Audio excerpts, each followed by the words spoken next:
10월 30일 월요일 그 사람교회 매일 묵상 시작하겠습니다. 우리가 뉴스티 교리문답 공부하고 있는데 지금은 우리가 3부인 성령 하나님에 대해서 공부하고 있습니다. 37문이죠. 37문이 성령은 우리를 어떻게 도우십니까? 그러니까 성령 하나님이 우리 안에서 우리를 어떻게 도우시는가 라는 질문이고, 성령은 우리 죄를 깨닫게 하시며 우리를 위로하시고 인도하시며 영적 은사와 하나님께 순종하려는 열망을 주십니다. 또한 우리가 기도하고 하나님의 말씀을 이해하도록 도우십니다.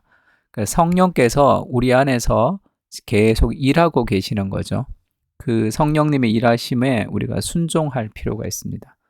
그러니까 내 안에 성령께서 어떻게 일하시는지를 좀 기억하고 좀 기다리고 성령님의 인도를 받는 그런 훈련이 좀 필요한데, 말씀을 묵상할 때 성령께서 우리에게 깨닫게 해주시는 과정을 통해서 우리의 삶을 인도하시는 거죠. 그래서 첫 번째, 그 성령께서 우리의 죄를 깨닫게 하시며 이렇게 얘기하죠. 우리를 깨닫게 하신다고 할 때 요한복음 16장 7절에 보면, 그러나 내가 너희에게 실상을 말하노니 나는 예수님입니다. 너희는 예수님의 제자들. 내가 떠나는 것이 너희에게 유익이라. 예수님이 이 땅에 계시는 것보다 떠나는 것이 유익하다는 거예요. 왜냐하면 내가 떠나가지 아니하면 보혜사가 너희에게로 오시지 아니할 것이요 가면 내가 그를 너희에게 보내리니. 예수님이 이 땅에 계실 때도 우리의 보혜사, 우리의 대언자가 되셔서 우리의 변호인이 되셔서 우리를 변호해 주셨지만, 예수님이 이 땅에 계시는 것보다 성령님이 오시는 게 더 낫다는 거죠. 왜냐하면 예수님은 혼자 계시는 거잖아요.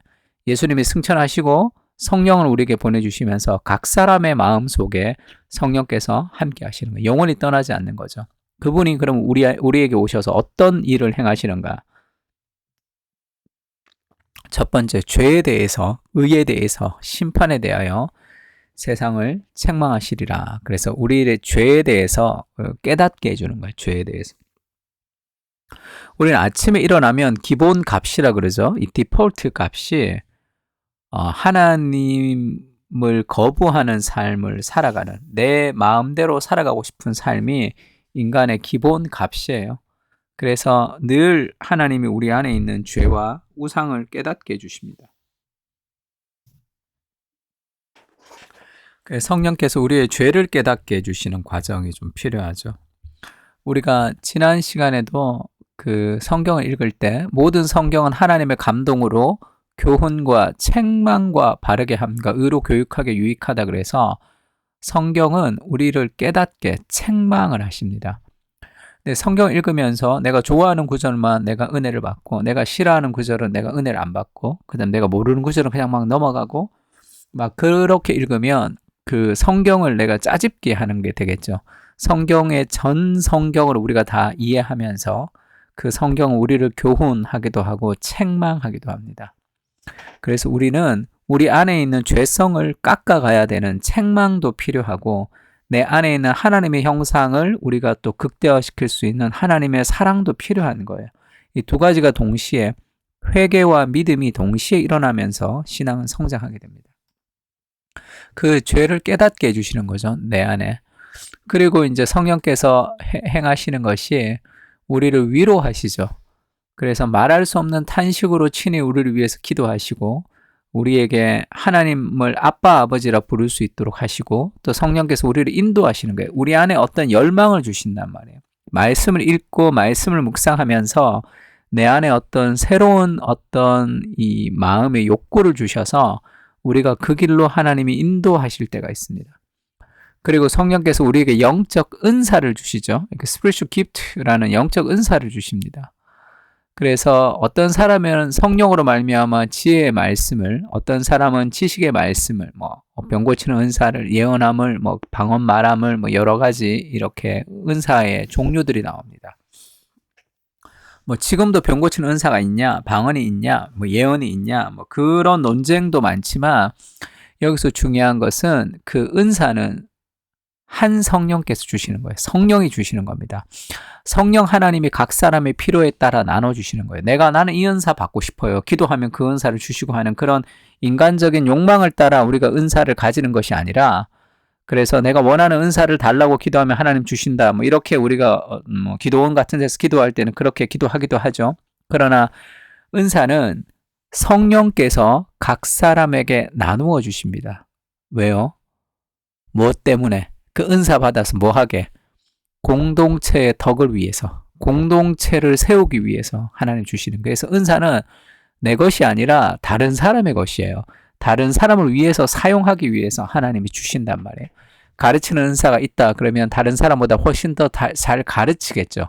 그게 내 것이 아니라 하나님 주신 은사이기 때문에 그것을 활용해서 다른 사람을 섬기는데 도구로 사용하는 거예요. 그래서 모든 은사는 공동체의 덕을 세우는데 하나님이 주시는 거예요. 나의 은사가 공동체의 덕을 세우지 못하면 그러면 그 은사를 활용하지 않는 게 더 낫겠죠. 그래서 은사보다 더 중요한 것은 성숙입니다. 성숙. 그래서 지금 은사가 많았던 고린도 교회가 얼마나 문제가 많았어요. 그래서 은사가 많다는 것이 중요한 게 아니라 성령님 안에서 그 은사를 잘 활용할 수 있는 성숙한 공동체가 좀 필요한 거죠. 그래서 은사, 이런 은사, 저런 은사는 뭐라 그럴까? 크리스마스 트리 같이 화려한 거예요. 그리고 예수 믿지 않는 사람들에게도 하나님이 은사를 주시면 능력을 나타낼 수 있습니다. 그래서 우리가 뭐 병을 고치거나 뭘 하거나 그런 뭐 어떤 그런 목회자들이 대단히 하나님 가까이 있어서 막 능력을 나타낸다고 생각해서는 안 되고 하나님이 도구로 사용하실 수는 있겠죠. 그러나 그것이 그 사람의 거룩을 보장하지도 않습니다. 삼손은 힘이 있었잖아. 능력이 있었지만 그 삶이 하나님 앞에 거룩한 삶이 아니었죠. 또 마태복음 10장에 보면 예수님이 12제자에게 귀신을 쫓는 능력을 주셔서 전도하러 내보냅니다. 그때 누가 있었던 거예요? 가룟 유다도 있었죠. 가룟 유다도 귀신을 쫓고 그 다음에 병을 고치고 이런 일들 다 했단 말이에요. 그러니까 은사는 그거 자체가 하나님이 함께 하시는 능력이라기보다 하나님의 선물 같은 것인데 그것이 성숙과 거룩을 보장하지 않는다는 거예요. 그래서 막 어떤 능력이 있는 사람이 있다고 하더라도 그것이 그의 거룩을 보장하지는 않습니다. 그래서 이 모든 은사는 공동체의 덕을 위해서 우리에게 하나님이 주시는 것, 각 사람에게 나눠주시는 겁니다. 그러니까 내게 은사가 있다면 그것을 활용해야 돼요. 목사님, 저는 은사가 없는데요. 없는 사람 없어요. 우리가 태어날 때 어떤 재능을 가지고 태어나는 것처럼 영적으로 태어날 때 성령의 은사를 가지고 태어납니다. 그러면 없다는 사람은 없는 게 아니라 활용하지 못해서 그래요. 다 해보세요. 교회에서 가만히 있지 말고 내가 활용할 수 있는 은사를 통해서 사람들을 섬겨보세요. 그러면 그 순종을 통해서 하나님이 더 큰 그런 일들을 펼쳐가 주실 겁니다. 그러니까 성령께서 우리에게 은사를 주시고 그 은사보다 더 중요한 것은 성령의 열매라고 그랬죠. 인격의 열매. 이건 시간이 많이 걸린다고 얘기했습니다. 그래서 사랑과 희락과 화평과 오래 참음과 자비와 충성과 온유와 절제니 이 같은 것을 금지할 법이 없다 할 때 성령의 열매는 열매이기 때문에 시간이 오래 걸린다고 얘기했고 그 다음에 인간의 열매가 아니라 성령의 열매죠. 성령의 열매. 그래서 이것은 인간의 노력을 통해서 도달할 수 있는 것이 아닙니다. 내가 오래 참음으로 오래 참는 것이 아니라 성령의 열매로서의 오래 참음은 결국 하나님의 은혜, 기도를 통해서 이루어지는 거예요. 초자연적인 열매입니다. 초자연적인 역사예요. 그래서 이것을 성령의 열매 이렇게 표현했습니다. 그래서 우리가 성령의 열매를 맺기 위해서는 기도해야 됩니다. 그리고 순종해야 되는 거죠. 하나님, 내 안에 성령께서 일하여 주시옵소서. 그렇게 좀 기도할 필요가 있습니다. 그래서 성령 우리를 어떻게 도우십니까? 죄를 깨닫게 해주시고 우리를 위로하시고 또 우리를 인도하시고 영적인 은사를 주시고 그리고 하나님께 순종하려는 열망을 주시는 거죠. 순종도 은혜입니다. 성령께서 우리 안에 그 마음을 주시는 거예요. 그래서 뭐라 그럴까, 너무 분주하면 안 돼요. 삶에 있어서 내 내면을 깊이 돌아볼 수 있는 시간이 좀 필요합니다. 그리고 조용히 기도하는 시간이 필요해요. 그러면 내 안에 계신 성령께서 나에게 말씀하신단 말이에요. 그리고 나에게 인도하시는 것을 우리가 그런 생각이 들 때가 있습니다. 그러면 그 말씀을 따라 순종하면 되는 거죠.